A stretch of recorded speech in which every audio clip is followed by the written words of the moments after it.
Good morning. आज मैं BA third year के विद्यार्थियों को पहले से जारी ग्रिफिथ टेलर का मानव प्रजाति का जो वर्गीकरण है उसके बारे में आगे की चर्चा करूंगी। मैं आपको ग्रिफिथ टेलर के वर्गीकरण के 5 प्रकार की प्रजातियों के बारे में पहले से बता चुकी हूँ, यानी नॉर्डिक प्रजाति के बारे में डिस्कस हो चुका है। अब उसके बाद जो छठे नंबर पर है अल्पाइन प्रजाति। अल्पाइन प्रजाति चौड़े सिर की होती है, जिसका सिर सूचकांक 82 से 85 तक होता है। चेहरा और जबड़ा एक सीध में होते हैं। नाक पतली होती है। केश काफ़ी सीधे होते हैं। बालों की ऊर्ध्वकाट भी लगभग गोल होती है। त्वचा का रंग भूरे से श्वेत तक होता है। अल्पाइन प्रजाति की पश्चिमी शाखा में स्विस, स्लाव, आर्मेनियन, अफगान लोग हैं, जिनका रंग अत्यधिक गोरा होता है। इनकी पूर्वी शाखा में फिन्स, मगयार, मंचू, सियोक्स लोग होते हैं, जिनकी त्वचा कुछ पतली होती है। इतिहास के आरंभ में अल्पाइन प्रजाति का निवास दोनों अमेरिकाओं में तथा उत्तरी यूरेशिया में था। नंबर 7वें नंबर पर आती है टेलर द्वारा वर्गीकृत मंगोलियन प्रजाति।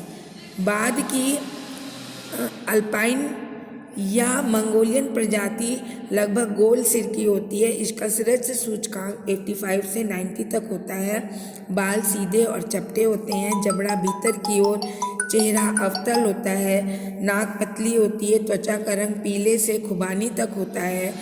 इतिहास के आरंभ काल में मंगोलियन प्रजाति केवल एशिया के विशाल केंद्रीय भाग में रहती थी। उसके बाद से यह प्रजाति पश्चिम में तुर्किस्तान की ओर, पूर्व में महाद्वीपीय तट तक फैलती गई।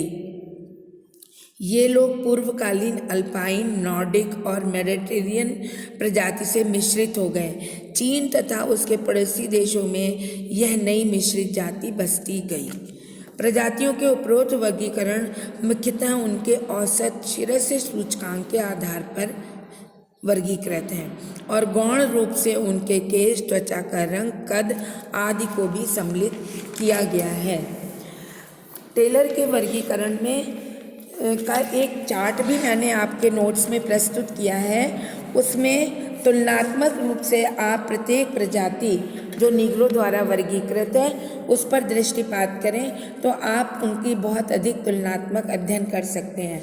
कभी कभी एग्ज़ाम में शॉर्ट नोट पूछा जाता है टेलर द्वारा प्रजाति का वर्गीकरण।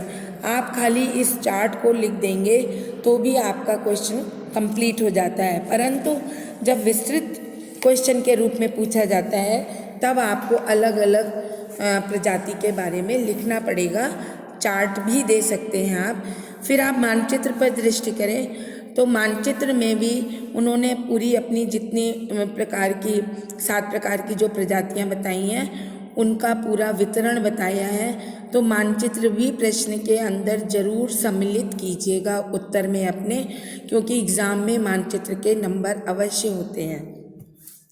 बच्चों, मैं यहाँ पर आपको इन जातियों के में जो परिवर्तन हुआ है विकास के दौरान उसके बारे में भी 2 शब्द बताना चाहती हूँ।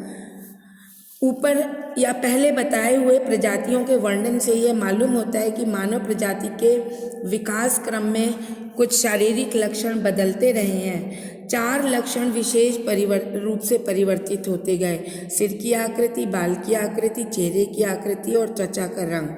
सिर की आकृति आरंभिक प्रजातियों में बहुत लंबी होती थी। धीरे धीरे बाद में मानव का सिर अधिक चौड़ा होता गया। इसी तरह बालों की आकृति पहले छल्लेदार और लहरदार थी, जो बाद में सीधी होती गई। नंबर 3, चेहरे की आकृति उत्तल से अवतल होती गई, जिसमें नाक भी पतली होती गई और त्वचा के वर्ण काले से भूरे और भूरे से श्वेत तथा पीले रंग की ओर बदलते गए। इस तरीके से वर्तमान समय में हम किसी भी प्रजाति को देखकर उसका प्रारंभिक इतिहास हमें जानने में थोड़ी सी कठिनाई होती है। अब आगे मैं आपको टेलर का एक प्रवास कटिबंध सिद्धांत है मानव प्रजाति के विकास के संदर्भ में, उसकी व्याख्या करूँगी। धन्यवाद। 2 मिनट का